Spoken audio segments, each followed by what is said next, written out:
Hello there, ladies and gentlemen. Welcome to Christ Centered Ironworks. We're going to be trying a little different YouTube video today. See if you like it better than my slideshow demonstrations. Today we're going to work on straightening. I'm going to show you how to take and straighten a coil spring out and how to take and get it perfectly straight. Like you see here, the method that I use to do so. So stay tuned. Alright, the things you're going to need for this to work out right is you're going to need an anvil with a nice flat surface. You can get away with a large chunk of steel that maybe has a nice really flat surface that you know is dead flat. You'll also need your coil spring. In this case I'm using fairly small coil spring. I had a job where I needed to take and make some engraving chisels. So this particular diameter, I think it's 3/16 diameter coil spring, works real well for that. And then the trick of it all is a rawhide mallet. As you can see, I use this thing a lot. This thing is a mainstay when it comes to straightening out items in my shop. So that's essentially the magic of it that's going to happen with that. A few quick notes on your coil spring. Whenever you're working with coil spring, a lot of guys have a problem with cracking, and I definitely had that problem with this. I did not thermocycle it enough. So you want to make sure that you heat this end up to critical temperature, whatever you're about to work on, before you straighten it. And you want to take and heat it up to critical, set it aside to the edge of the fire, let it cool slowly back to black heat, then back to critical, then back to black heat. And do that at least 2 or 3 times before you work with coil spring. Coil springs usually has a rough life, and so therefore, with it having a rough life, it has a lot of stress, and it will crack on you when you go to straighten it if you do not thermocycle it properly. So with that, no further ado, let's go to the forge and see how this works out. Alright, so this coil spring here has already been thermocycled twice. For demo purposes, that'll be good enough. You want to take and have a fairly low fire to bring this up to temperature. I use a hand crank blower and a coal forge. You guys with gas forges can also do this as well. Maybe it makes it a little easier. One important thing to point out, if you're using small coil spring like this and you're straightening it out like I am, as you can see, this makes a cylinder or a pipe. And what that will do is the heat that's in the fire will chimney up through this coil spring. So it's necessary to plug the other end of the coil spring with some paper towel to avoid this to burn your hands. If I were to leave this in the fire and heat it up, the hot gases from the fire would rise up the pipe and eventually heat up the rest of the coil spring in your hand and would get too hot and unwieldy to touch. So something to keep in mind. So I'm going to go ahead and heat this, and in the next clip we'll start straightening it out. And I will show you my method of doing that. Alrighty, we almost got the coil spring up to heat. Excuse me, drop my tongs. We almost got the coil spring up to heat. You want to make sure that you got a properly fitting pair of tongs to take and grip the end of it. There are all sorts of methods of straightening coil spring on YouTube and out there, resources that you can look at. This method I found just as easy as any. You can see everything from putting bars in the vise and pulling the coil spring and such. I find it just as easy to grip onto this lighter section of coil spring with a pair of tongs and just stretch. So that's what we're going to do now. Our coil spring's up to heat, and let's see how this works. You want a good even heat on your coil spring. You just grip the end and give it a pull. Oh. I like to keep my coil spring in a coil form and not just straighten it all out. As you can see, there's a lot of stop in this coil spring right here that's available. And if your shop's short on space, it's nice to stow it like this. So only pull out what you realistically think you're going to need and then cut that off like I'm going to do next. Go ahead and just cut that section off that you want to work with and save the rest in a nice convenient bundle like so. That way It's real compact. You can use it multiple times to really great advantage, I think, as far as keeping that up. I've got multiple coil springs all saved in different sizes. There's no benefit to straightening, 80 feet of stock out straight.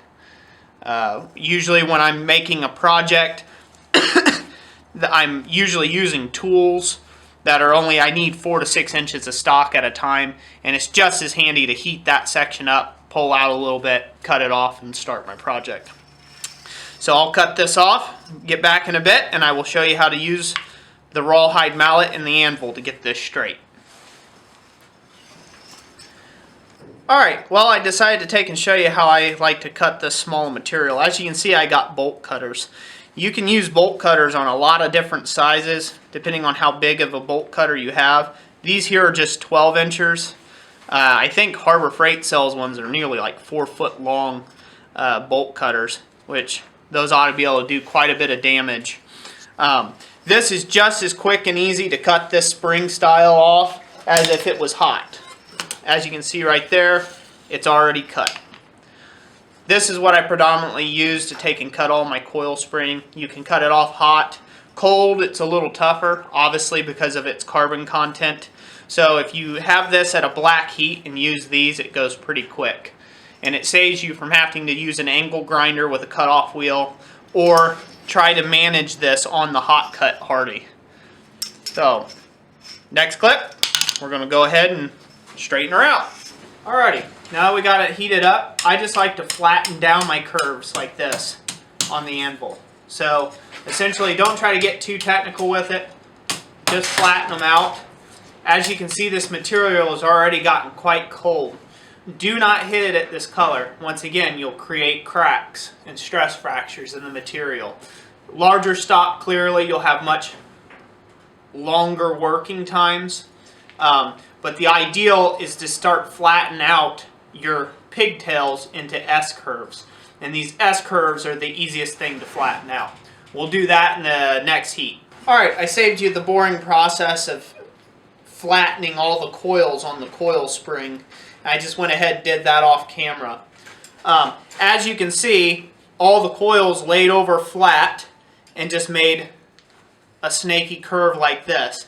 What we're going to do in the next heat to be efficient with this is we are going to take and hit the mountains. And that's how we're going to straighten this out.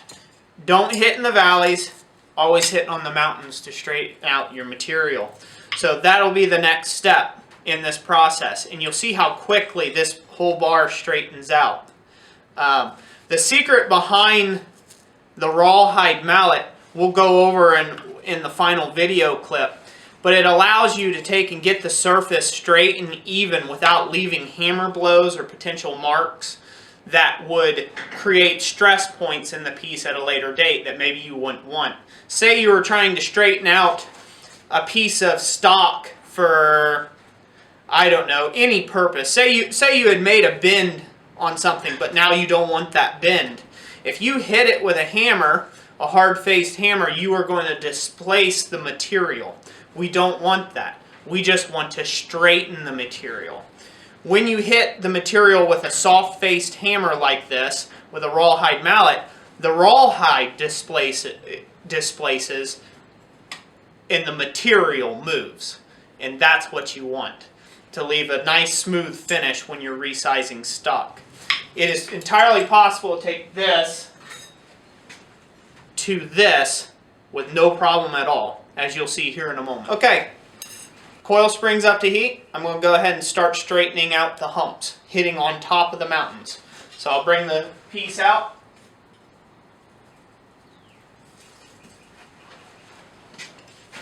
I'll hit it back here just a little bit to uncoil that end, to just straighten it, and then just hit your mountain down. Roll it over, hit your other mountain down. Roll it over, hit your other mountain down. Remember, the larger the stock, the longer you'll get to work with it. But now we're cold again, and we got to take another heat. As you can see, that's already really straight in a short amount of time. So, to get this straighter and keep straightening it, is to just keep hitting the mountains or the high spots and pressing them down to the flat of the anvil. With this method, you can get stuff that's impeccably straight. So I'll go ahead and straighten out the rest of the lint to this point, and I'll come back and show you the finished product. Alright, to get your coil spring completely straight, just tap it down to where it touches the anvil. Once again, you're not trying to forge this out, you're just trying to straighten it. So as little as hammer force that you have to apply to get it to touch the anvil, the better. And then this is what will actually straighten the piece. And you just roll it left to right, if it's a round rod, which coil springs usually are. And this will get it all straightened for you.